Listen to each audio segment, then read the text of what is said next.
Bitcoin alert, the cryptocurrency crashing again. The crypto's tumbling. Bitcoin is now down more than 20%.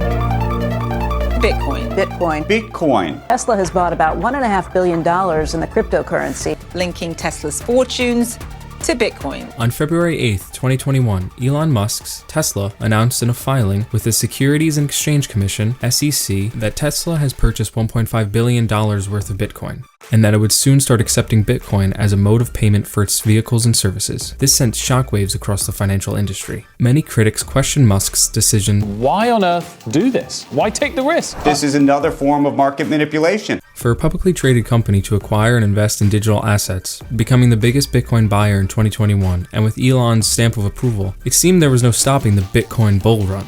Within a week of announcement by Tesla, the price of the Bitcoin reached an all-time high. For the first time, Bitcoin breached the $50,000 mark, and by April 2021, a single Bitcoin cost around $60,000, taking the total market cap of crypto to a whopping $2.3 trillion.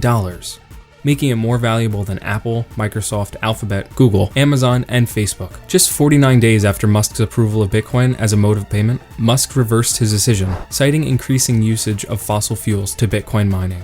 Bitcoin, though a virtual currency, and even though the mining of Bitcoin happens virtually, it really has a far-reaching consequences when it comes to emissions of greenhouse gases. Tesla says that it intends to use Bitcoin for transactions as soon as mining transitions to more sustainable energy. That leads us to the question, will Bitcoin ever be environmentally friendly? Bitcoin was created solely to eliminate third-party like a bank. Banks oversee all financial transactions and keep records of it, like who send money to whom. So if you're eliminating the need for a bank, who will keep the Bitcoin records safe and accurate? Here comes the blockchain technology.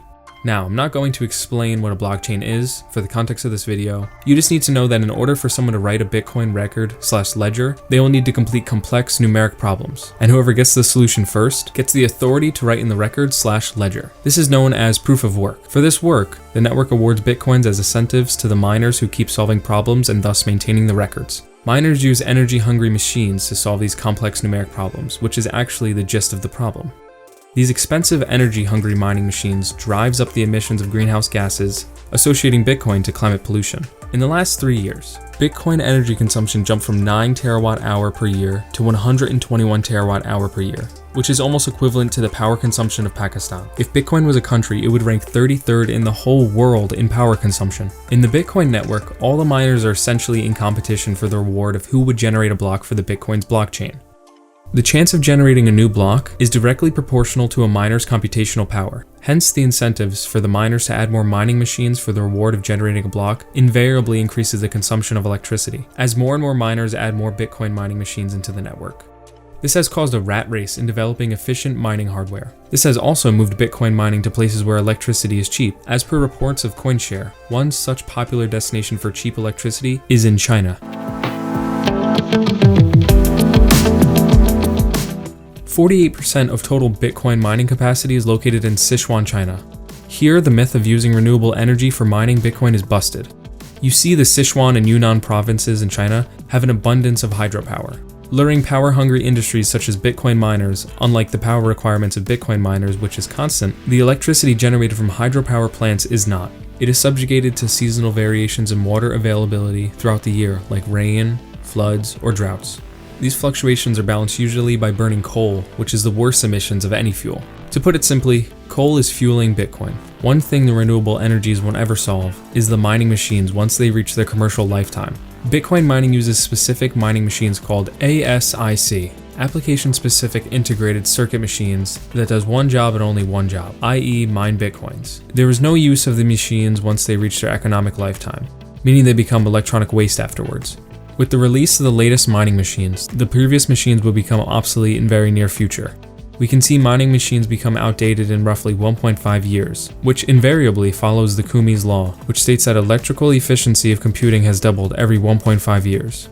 The Bitcoin mining machines have easily kept up with this pace. It is said that the total electronic waste generated by Bitcoin is equivalent to that of a country like Luxembourg.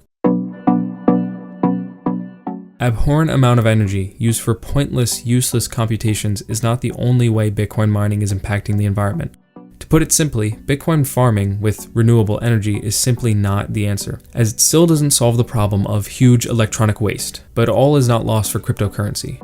Given the fundamental challenges, there are alternatives to Bitcoin mining mechanism, such as proof of stake, which replaces the energy-hungry proof of work mechanism. Alternative cryptocurrency like Dash or NXT, Nextcoins, which uses 100% proof of stake currency, is likely the future of cryptocurrency. In these systems, the miners are not incentivized to use more computing power, and thus prevent extreme energy usage. This proof of stake mechanism also prevents specialized mining hardware like the ASIC Bitcoin mining machines. I do believe that cryptocurrency is the future, and blockchain and cryptocurrency are here to stay. It only remains to be seen which cryptocurrencies will rapidly accommodate to the changes and survive. Just like the companies who survived the dot-com bubble and grew dominant when the internet was still a new technology, like blockchain is today. So we will leave it right here. I do hope you guys have enjoyed the video. Do like and share this video, and we will see you guys in the next one. Take my